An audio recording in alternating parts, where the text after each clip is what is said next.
Բարև ձեզ, ես Գայանի Ալեքսանյանն եմ, այսօր իմ հյուրն է արտակարգ և լիազոր դեսպան Արցախի նախկին արտգործնախարար Կարեն Միրզոյանը։ Պարոն Միրզոյան, բարև ձեզ։ Բարև ձեզ, շնորհակալություն հրավիրելու համար։ Ձեզ նույնպես շնորհակալ եմ։ Պարոն Միրզոյան, սկսենք վերջին շրջանի գլխավոր թեմայից՝ ադրբեջանական ապատեղեկատվությունը սահմանային իրավիճակի վերաբերյալ, արդեն օրեր շարունակ օրական մի քանի անգամ նման տեղեկատվություն է տարածվում, որը Հայաստանի պաշտպանության նախարարությունը հերքում է։ Իսկ այսօր էլ դրան գումարվեցին տեղեկությունները սոտքից եկող, որ կրակոցներ են եղել գիշերը, չնայած պաշտպանության նախարարությունը սա հերքել է եւ պաշտպանության նախարարն էլ դերևս կարող եմ ասել ուղիղ չպատասխանելով հողում էր անում այդ հերքման վերաբերյալ հայտարարությունում, որտեղ իդեպ նշվում էր, որ էական խախտումների մասին իրենք հայտնում են։ Այս ամենը հաշվի առնելով ապագայում այս առաջիկա օրերին ինչ հնարավոր զարգացումներ կարող են լինել, սա ինչի մասին է խոսում այս ապատեղեկատվական արշավը Ադրբեջանի կողմից։ Հնարավոր է արդյոք ռազմական էսկալացիա։ Նայեք, իհարկե այն ինչ տեղի ունենում, հատկապես վերջի օրերի այս տեղատարապը, ադրբեջանական կողմից տարածվող այդ անհիմն մեղադրանքները հայկական կողմի նկատմամբ, առայն որ հայկական կողմը անդադար ռմբակոծում է, ընդ որում բավական հետաքրքիր աշխարհագրություն է, Վարդենիսի շրջանն է հիշատակվում, որտեղ կրակոցներն արձակվում դեպի ավելի հարավ, դեպի Գորիս, Սյունիք, դա իհարկե մտահոգիչ է, բայց եկեք հասկանանք ինչ է կատարվում, իմ կարծիքով, երբ որ հիմա բոլորը հարց են դնում, պատերազմ լինելու է թե ոչ, կարծում հարցադրումը սխալ է, պատերազմը արդեն գնում է, եւ սա ոչ այն ավանդական պատերազմն է, որին մենք բոլորը սովոր ենք, վարժված ենք, խրամատներով, ռմբակոծիչներով, տանկերով, զոհվող զինվորներով, սա հիբրիդային պատերազմ է։ Ակնհայտ է, որ Ադրբեջանը այսօր իր տրամադրության տակ, իր զինանոցում եղած բոլոր միջոցները օգտագործում է Հայաստանից հավելյալ զիջումներ կորզելու համար։ Եթե դիտարկենք հենց այս տեսանկյունից, ապա այդ ապատեղեկատվությունը, որը տարածվում է հայկական կողմի իբր թե պայմանական սադրանքների մասին, հենց այդ տրամաբանության մեջ շատ լավ տեղավորվում է։ Այստեղ ճիշտ ասած իմ զարմանքն է առաջացնում հենց ձեր կողմից նաև հիշատակված հայկական կողմի այդ ինչ-որ անհասկանալի երկչոտ կեցվածքը, ես էլ այսօր դիտել եմ մի քանի թողարկումներ, որտեղ պաշտոնական անձանց հայտարարություններ ազնվորեն բավականին տարօրինակ տպավորություն են թողնում, Մենք ակնկալում ենք, որ որպես հանրության ներկայացուցիչներ ստանանք հստակ պատասխան, դրա փոխարեն ստանում ենք այնպիսի մի պատասխան, որը հավելյալ կասկածների, հավելյալ տագնապների աղբյուր է հանդիսանում։ Ինչ հնարավոր է, կարծում եմ լարվածությունը շարունակվելու է, խնդիրը այստեղ նրանումն է, որ Ադրբեջանը եւ ադրբեջանական կողմը դա չի թաքցնում, դեռևս ունի իր հաշվարկներով ինչ-որ բաներ հայկական կողմից ստանալու համար, դրա մասին ադրբեջանական կողմը բաց է այդ տարբեր խոսափողներից հնչեցնում է, լինի դա սահմանադրության փոփոխություն, լինի դա այս վերջերս լայնորեն տիրաժավորված այդ պահանջը, որ նաև այսպես կոչված ռազմական հանցագործները պետք է բացահայտվեն եւ հանձնվեն արդար դատաստանի, արդարը նույնպես պայմանական է, որտեղ մենք այսօր տեսնում ենք Բաքվի դատավարության օրինակով, թե ինչ է նշանակում արդար դատաստան Բաքվի Ադրբեջանի պայմաններում։ Եվ Ադրբեջանը այսօր գործադրում է բոլոր հնարավոր միջոցները այդ նպատակին հասնելու համար։ Հնարավոր է ինչ-որ պահի սա ռազմական գործողությունների վերածվի, կարծում եք։ Ես չեմ բացառում, որովհետև այն պոստուլատը, այն թեզը, որ մեզ արդեն որերորդ տարին է հրամցվում է, որ քանի որ մենք այսօր թույլ ենք, ապա պետք չէ դիմադրել եւ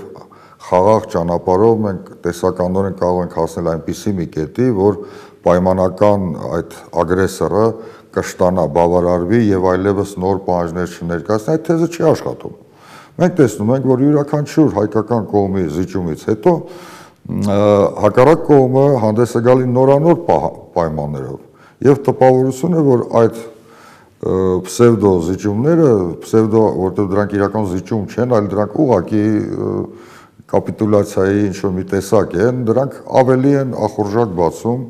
հակառակ կողմի մոտ։ Այդ առումով, եթե այս քաղաքականությունը շարունակվի, ես կարծում եմ, որ դա կարող է հանգեցնել հակառակ էֆեկտի, այսինքն ոչ թե կբացառի ռազմական գործողությունների վերսկսումը, այլ հակառակ ճանապարհ կհարթի դրանց համար։ Ընդհանրապես միջազգային փորձը, համաշխարհային պատմությունը եւ հասարակ մարդկային տրամաբանությունը հուշում են, որ խաղաղությանը չեն հասնում անհիմն, աննպատակ զիջումներով։ Խաղաղությանը հասնում են ստույգ, հստակ դիրքորոշմամբ եւ ամուր թիկունքով, երբ որ դու կարողանում ես տեր կանգնել քո իրավունքների եւ պահանջներին։ Մնացյալ բոլոր այլ տարբերակները ուղղակի ճանապարհ են բացում նորանոր զիջումների, նորանոր պարտությունների համար։ Եթե այսպես գնա, ինչ հնարավորություն կա, որ մոտ ապագայում խաղաղության պայմանագիրը կստորագրվի։ Ես իդեպ ուզում եմ հիշեցնել, երբ խաղաղության պայմանագրի բոլոր կետերի համաձայնեցման մասին եղավ հայտարարություն, Ադրբեջանը ոչ թե ասել էր խաղաղության պայմանագիրը համաձայնեցվել է, ասել էր Հայաստանն ընդունել է մեր առաջարկները։ Երկրորդ պաշտոնական հաղորդագրություն Ադրբեջանի արտգործնախարարության կողմից նախապայմանների մասին էր։ Իսկ հայկական կողմը ասում է, մենք համաձայնեցրել ենք, պատրաստ ենք հանդիպել, քննարկել, երբ ստորագրենք, որտեղ ստորագրենք, ինչ հնարավորություն կա, որ այս պայմանագիրը կարող է ապագայում մոտ ստորագրվել։ Ես համոզված եմ, որ հետագայում,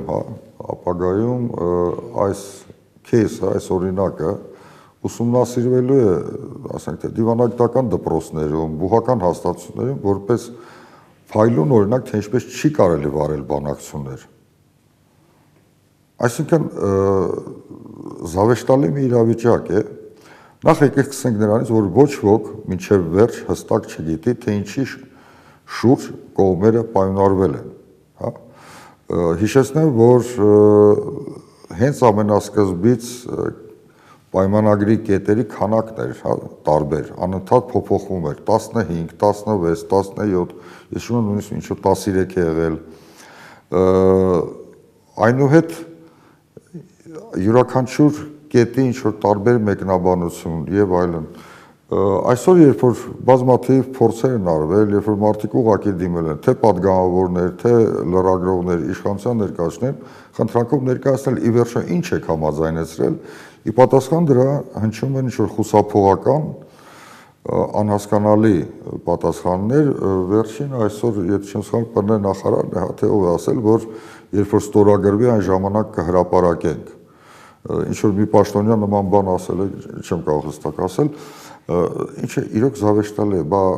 երբ որ ստորագրվի, բա ինչ պետք է անեք, հո գաղտնի չեք պահելու, գաղտնի պայմանագրերի դարը վաղուց ի վեր ավարտվել է։ Նայեք, ես համարյա թե յուրաքանչյուր իմ հարցազրույցի ժամանակ այդ միտքը առաջ եմ տանում, մենք աննախադեպ պայմաններում ենք ապրում, նման իրավիճակ, երբ որ հանրությունը, հասարակությունը,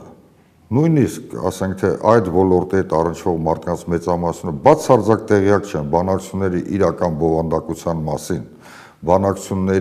բանակցող փաստաթղթի իրական բովանդակության մասին, մեր Հայաստանի Հանրապետության նորագույն պատմության շրջանում երբեք չի եղել։ Այսօր իմ հասկանալով, թե իրականում ինչ է պայմանավորվել, ինչ է համաձայնվել, գիտեն հաշված մարդիկ։ Եվ դա իրոք շատ մտահոգիչ է, որտեղ մենք կարող ենք հայտնվել մի իրավիճակում, երբ որ մեզ կարող են բոլորիս, ձեզ, ինձ, մեր հայրենակիցներին կանգնեցնել անակնկալի առջև։ Մինչդեռ խոսքը գնում է այնպիսի երևույթների, այնպիսի հասկացողությունների մասին, որոնք ճակատագրական, գոյութենական նշանակություն ունեն բոլորիս համար եւ նախ եւ առաջ մեր հայրենիքի, մեր պետության համար։ Եթե նայենք ավելի լայն կոնտեքստում, միջազգային հանրության կողմից արձագանքը ինչպես է գնահատում այս շրջանում։ Ողջունեցին, որ Հայաստանը համացանցում շրջանառում է մի ցուցակ 30 թե քանի պետություն, որ ողջունել են, նո կարող եմ ձեզ հուշել դա ինչպես է արվում, հավանաբար համապատասխան հանձնարարական է իջեցվել մեր դիվանագիտական ներկայացուցիչներին, նրանք գնացել են, ծեծել են իրենց հյուրընկալ երկրների արտգործնախարարությունների դռները, խնդրել են, որ մի ողջույնի խոսք ասեմ, դա նորմալ է, դա դիվանագիտական պրակտիկայի անբաժան մասն է, նախկինում մեզ էլ են շատ հաճախ ինչ-ինչ հարցերով դիմում եւ մենք էլ հանդես են գալի երբեմն այնպիսի հարցերի շուրջ, որոնք կարծես թե որևէ առնչություն մեր հետ չունեին։ Բայց այդ երևույթը ներկայացնել որպես փաստ, որ միջազգային հանրությունը ամբողջությամբ թեև եւ թիկունք է կանգնած Հայաստանին, դա գիտեք արդեն մանիպուլյացիա է։ Միջազգային հանրության թեև եւ թիկունքը արտահայտում է ոչ թե հայտարարություններով, այլ արտահայտում է կոնկրետ քայլերով։ Եվ այդ քայլերը պետք է նախ եւ առաջ արվեն անվտանգային ոլորտում, չեզոքացնելու Հայաստանի գլխին կախված վտանգը, այդ քայլերը նախ եւ առաջ պետք է արվեն պատերազմի հետևանքները վերացնելու հարցում, դա է մեր փախստականների, Արցախից փախստականների հարցը լուծելու համար, նրանց օրինական իրավունքը վերադարձի, ընդ որում ոչ թե ինչ-ինչ պայմաններով, այլ վերադարձ, որը կլինի արժանապատիվ եւ կապահովի նրանց անվտանգ գոյությունը այդ տարածքում, ինչպես նաեւ մեր ռազմագերիների, մեր բանտարկյալների, որոնք այսօր պահում են Բաքվում եւ ենթարկվում են անարդար դատաստանի։ Այդտեղ պետք է դրսևորվի միջազգային հանրության դիրքորոշումը։ Հիշեցնեմ ձեզ, որ այդ բազմաթիվ հայտարարություններից միայն մեկ թե երկու հայտարարություններում է, որ բարձրացվում է ռազմագերիների հարցը եւ նշվում է, որ անհապաղ այդ մարդիկ պետք է արձակվեն։ Միացյալ Նահանգներից էլ եղավ այդպիսի հայտարարություն։ Միացյալ Նահանգներին հիշեցինք, այս ընթացքում բարձրաստիճան մեկ պաշտոնյայի այց այնտեղ եղավ եւ Ադրբեջանի հետ այդ հանդիպումներից հետո Jerusalem Post-ն էլ հոդված էր հենց հրապարակել, այնտեղ ընդգծելով Ադրբեջանի կարևորությունը այս շրջանում, Միացյալ Նահանգներ, Իսրայել եւ Ադրբեջան համագործակցության համատեքստում։ Այս վերջին աշխարհաքաղաքական փոփոխությունները մեզ վրա որքանով կարող են անդրադառնալ, եթե այդ տեսանկյունից դիտարկենք, որ Ադրբեջանն իր դերակատարությունը, Ադրբեջանի դերակատարությունը ավելանում է այս գործընթացներում։ Նախ եկեք եզրակացություններ չանենք այս կամ այն թերթային հրապարակումների հիման վրա։ Հատավեք ինձ բավարար քանակությամբ գումար եւ ես ձեզ 1-2 օրվա ընթացքում կապահովեմ հոդվածի հրապարակում ոչ միայն Jerusalem Post-ում, այլ նաև Yediot Ahronot-ում, իսկ եթե կարիք կա New York Times-ում։ Դա նույնպես այսքան որոշակի քարոզչական աշխատանքի գործիք է, որը հատուկ նպատակով է արվում եւ այլն։ Եկեք փորձենք ուրիշ տեսակետից մոտենալ, դիտարկենք, թե իրականում ինչ է տեղ ունենում այստեղ, այս տարածաշրջանում, տարածաշրջանի հարևանությամբ եւ կտեսնենք մի շատ տխուր պատկեր, որ բոլորն էլ այլևս գաղտնիք չէ, որ աշխարհը կանգնած է բավականին լուրջ ցնցումների առջև, այդ ցնցումները արդեն սկսվել են եւ այդ ցնցումների արդյունքները արտահայտվում են տարբեր մայրացամաքներում, տարբեր երկրամասերում, միայն վերջի իրադարձությունները, ալևիների էթնիկ զտումները, ցեղասպանությունը Սիրիայում, պատերազմի անհասկանալի ընթացքը Ուկրաինայում, առաջիկա խաղաղության հեռանկարները, մի շարք այլ տարածաշրջաններում տեղ ունենում իրադարձություններ, բոլորը ինչ-որ դիրքորոշում են հայտնում, բոլորը պատրաստ են իրենց իրավունքների համար պայքարել, ինչ-որ նախաձեռնություններով հանդես գալ եւ այդ ֆոնի վրա մենք ունենք Հայաստանի Հանրապետություն, որի ամենաակտիվ դիրքորոշումը, որը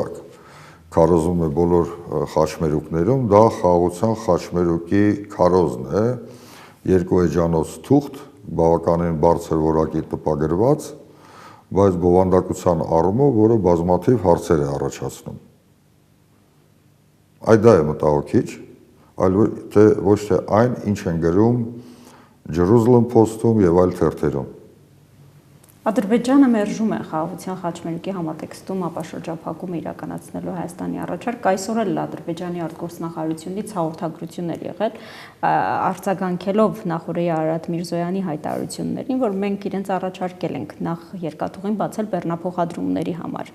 Իրենք այդ առաջարկները չեն ընդունում, ըստ էության այսպես կոչված Զանգեզուրի միջանցքն է իրենց պահանջայում։ Նախ Ադրբեջանը ինքը արդեն ոչ թե պատմում է ինչ-որ ծրագրի մասին, ինքը կառուցում է այդ խաչմերուկը։ Ադրբեջանը այսօր ակտիվ ներգրաված է թե արևելք-արևմուտք տրանսպորտային ուղիների շահագործման եւ կառուցման process-ում, ակտիվ նաեւ աշխատանքներ են տարվում հյուսիս-հարավ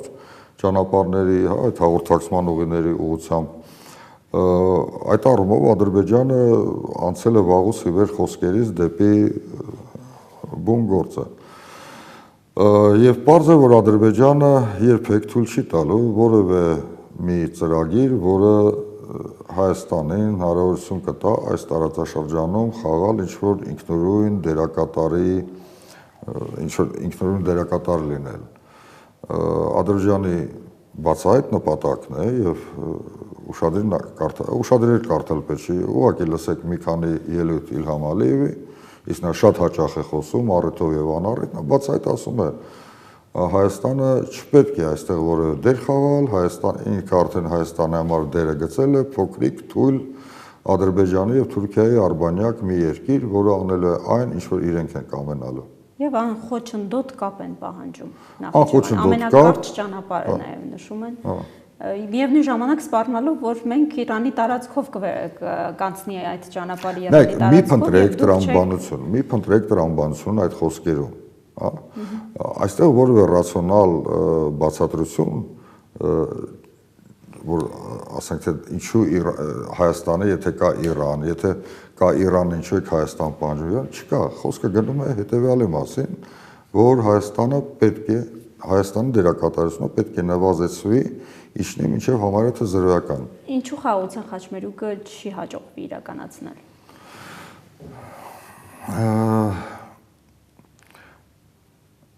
Ես չեմ ասում, որ հնարավոր չէ իրականացնել մի ծրագիր, որ հնարավորություն թույլ կտա Հայաստանի տարածքում, ասենք թե հնարավորություններ բացել, նոր կոմունիկացիոն հնարավորություններ բացել։ Բայց դրա համար պետք է ոչ թե թղթի վրա քարոզ տարածել, այլ պետք է աշխատել։ Սկսենք հասարակ փաստերից, հա։ Մենք բոլորս գիտենք, որ այդ եւ նման ծրագրերի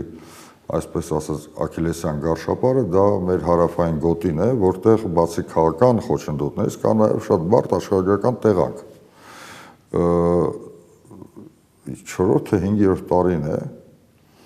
հաշվի առնելով փոփոխված աշխարհաքաղաքական իրավիճակը, այնտեղ կառուցվում են ինչ-որ նոր ճանապարհներ, դուք տեղյակ եք, որ ավարտված ճանապարհի մասին։ Չէ, այս պահին իրանական կողմի օգնությամբ դեռևս ընթացքի մեջ է Սյունիքում հյուսիս-հարավի մեկ հատվածի շինարարությունը։ Վերջին տեղեկությունները պաշտոնական։ Պետք է ոչ թե քարոզել, այլ պետք է աշխատել։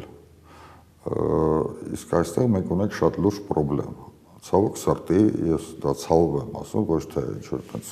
ուրախանալով, բայց այսօր մեր պետական ապարատը կատվածահար վիճակում է։ Ցանկացած ոլորտ, որի վրա մատը դնեք, դուք կտեսնեք չկա որևէ հաջողության օրինակ, կա միայն տապալման, կա ուղղակի անհաջողության բազմաթիվ օրինակներ։ Սկսած ամենահայտնի պատմությունը, որը բոլորիս անդրադարձավ, հա, Երևանի տրանսպորտային սակագների խնդիրը, ավարտված հարկային դաշտում տիրող այդ անորոշ իրավիճակով, որը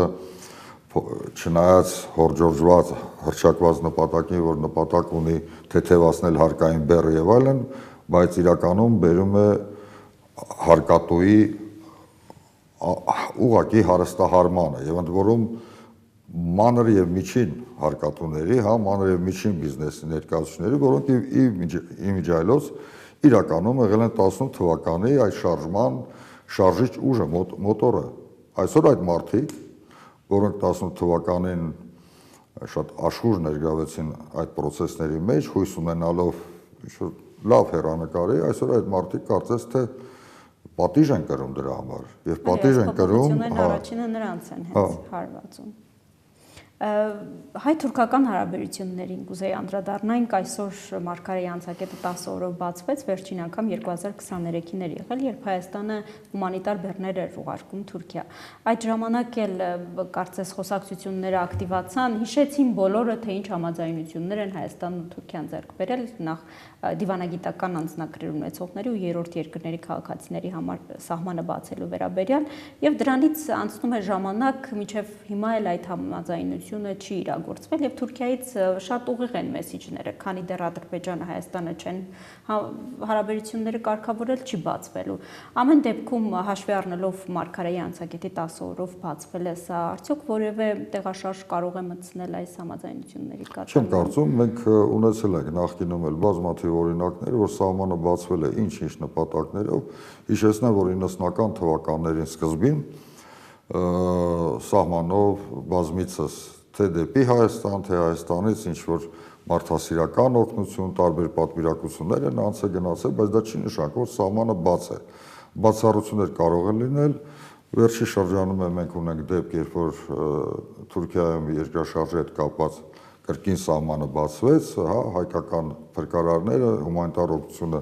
ուղարկվեց աղետի գոտի, բայց դա չի նշանակում, որ սահմանը բացվել է։ Սահմանի բացման խնդրում կա Թուրքիայի իշխանությունների հստակ դիրքորոշում։ Այն, որ Թուրքիան կարող է, ոչ թե կստորագրի, կարող է ստորագրել Հայաստանի հետ խաղաղության պայմանը, փոխադարձ ճանաչի Հայաստանը, բացի սահմանը, այն դեպքում, եթե կարգավորվեն բոլոր հարցերը Ադրբեջանի հետ։ Դրա մասին խոսում է Էրդողանը, դրա մասին խոսում է Էրդողանի գլխավոր խորհրդականը, այդ Ալի ինչ է, Չաղաթայ Քլեչը, դրա մասին խոսում է Էմեր Չելիքը, որը կառավարող կուսակցության արտաքին հարաբերությունների կապերի պատասխանատուն է, բազմաթիվ այլ տարբեր դրամաչափի թուրք պաշտոնյաներ, կարդացեք թուրքական մամուլը, բազմաթիվ վերլուծականներ կան, որոնք ուղղակի նշում են, թե ինչ պայմաններում դա հնարավոր է։ Դրանք ադրբեջանական բոլոր պահանջները բավարարներն է ըստ էության։ Երբ որ ասում են, երբ որ Ադրբեջանը համաձայնվի, մենք անպայման կբացենք սահմանը, արդեն դուք մեկնաբանություն թողում ձեզ։ Ինչ լուծումներ կարող են լինել։ Ադրբեջանական պահանջները կարծես չեն ավարտվում։ Խաղաղության պայմանագիրը համաձայնեցրին, տեղում երկու նոր նախապայման, Մինսկի խումբի լուծարումը եւ սահմանադրության փոփոխությունը։ Այսօր կրկին միջև ադրբեջանցիների վերադարձի մասին, այսպես ասած, հայտարարություն ա եղել, այս պահանջները կարծես չեն ավարտվում, օրեցօր ավելի շեշտադրվում են, ավելի շատ կետեր Ադրբեջանի կողմից։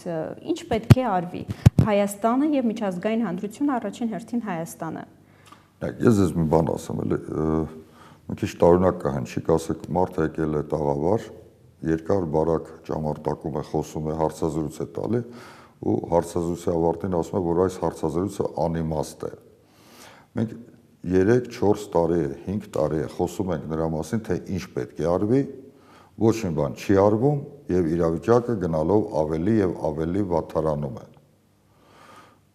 Մինչդեռ ակնհայտ է, որ այս ամենի համար կա ընդամենը մեկ ունիվերսալ լուծում։ Ունիվերսալ լուծումն է ունենալ այնպիսի իշխանություն, որը պատրաստ է եւ իզորու է տեր կանգնել իր երկրի, իր պետության շահերին։ Այլ լուծում, թե ինչ միջազգային կազմակերպության խողովակով, ինչ ճանապարհով եւ այլն, դա արդեն դրանից ածանցյալ են։ Հավատացեք ինձ, կան բազմաթիվ եղանակներ, բազմաթիվ մեխանիզմներ, դրանց մասին կարող ենք ժամերով խոսել եւ դա թեման չի սպառվի, բայց այդ ամենի առանցքը իշխանությունն է, պետությունն է, որը տեր է կանգնում, այլ չի գնում անպատասխանատու ոչ մի բանով չհիմնավորված զիջումների։ Օրինակ դիվանագիտական խողովակներով, հասնելու նրան, որ միջազգային հանրության կողմից, գլխավոր դերակատարների կողմից հստակ միգուցե քայլեր լինեն բացի հայտարարություններից։ Ցանկացած հարց չի կարող լուծվել միայն մեկ հարթակի օգտագործմամբ։ Երբ որ ձեզ ասում են, որ սոսկ դիվանագիտական ճանապարհով հնարավոր է հասնել ինչ-որ մի բանի, մի հավատացեք։ քաղաքականության մեջ, հատկապես մեծ քաղաքականության մեջ օգտագործում են մի շարք հարթակներ, մի շարք գործոններ, դիվանագիտական, ռազմական, անվտանգային, տնտեսական, մշակութային։ Հենց դրա համար ես ասում որ կարևոր է պետության դերակատարությունը։ Մենք պետությունը կարող է այդ բոլոր հարթակներում վարել համաձայնեցված համակարգված քաղաքականություն։ Իմ ողջ հարգանքով հանդերձ առանձին անհատների, կազմակերպությունների, կուսակցությունների նկատմամբ նրանք չեն կարող ուղղակի ֆիզիկապես դա անել, որտեղ դա պետության գործառույթն է։ Դրա համար բոլորս պետք է մտածենք, ինչ կարող ենք անել, որպեսզի մենք ունենանք նման իշխանություն, որպեսզի մեր իշխանությունը իրոք կարողանա թեկուզ եւ մեծ դժվարությամբ, բայց գնա այդ ուղղությամբ։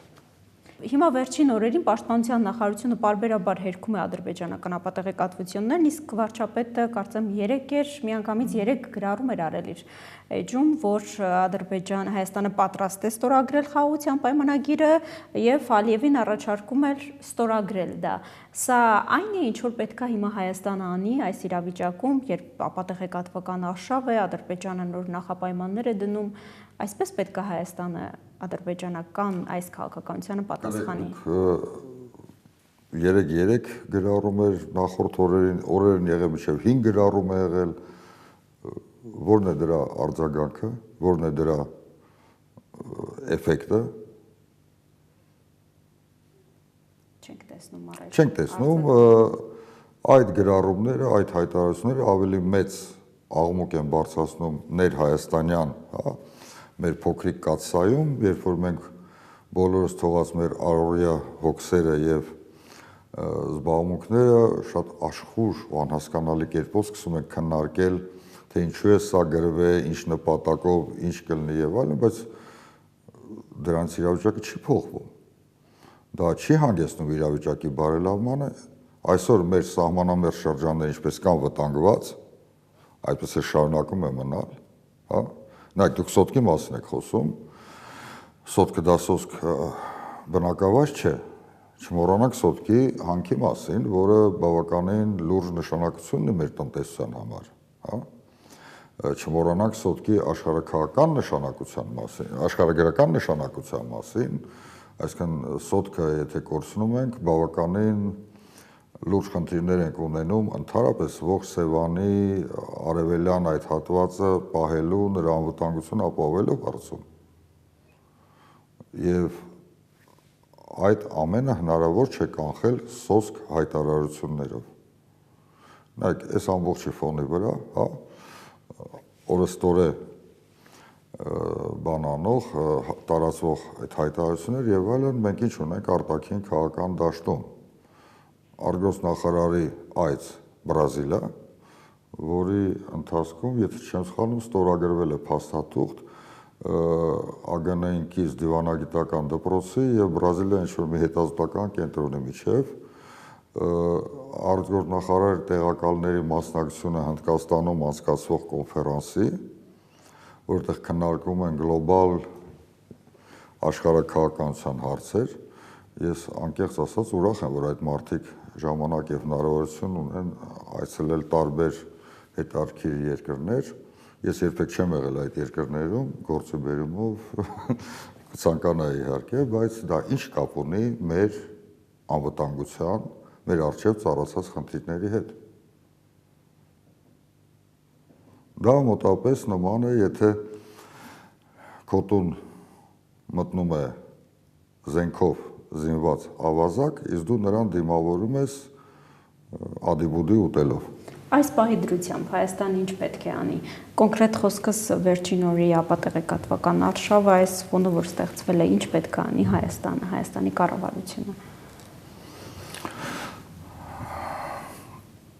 Ներկայիս Հայաստանի կառավարությունը չեմ կարող ասել։ Ով էլ լինի իշխանություն։ Ով էլ լինի, նման իրավիճակ թույլ չէր տա։ Որտեղ իրավիճակը իրոք մենք ծիծաղում ենք, մենք հեգնում ենք, առիթ ենք գտնում այս ստեղծված իրավիճակը ներկայիս իշխանությունների հանդեպ նոր մեղադրանքներ առաջ քաշելու համար, բայց վտանգը իրոք շատ մեծ է եւ միջոցները պետք է լինեն շատ կտրուկ, միջոցները պետք է լինեն շատ հստակ, համենայն դեպս քարոզը ինչ-ինչ խաղաղության մասին ժողովրդի ուղեղի մեջ տեղավորելու այն միտքը, որ պատերազմից հնարավոր է խուսափել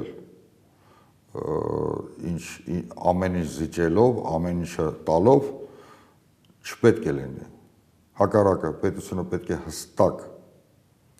նշի իր դիրքորոշումը, պետությունը պետք է ի վերջո հստակ քաղաքականություն վարի։ Դրա այլ ոչ թե փորձի իր բախտը որոնել այս կամ այն աշխարհաքաղաքական ճամբարում։ Գիտեք, տենց մի ասացված կա, չէ, ասում է ռուսական ասացված է, բայց մի շարք ժողովուրդների մոտ է կա, ասում է, երբ որ գետը անցնում ես, ձիերին չեն փոխում։ Մեր իշխանությունները արդեն 5-րդ տարին է փորձում են, ինչ 5-րդ, արդեն ավելի տարի, փորձում են գետը անցնում են նույն գետը, դեռ չեն անցել, բայց անդադ ուզում են ձիերին փոխել։ Այդ ասացվածքով էլ երևի ավարտենք, պարոն Միրզոյան, շնորհակալ եմ շատ։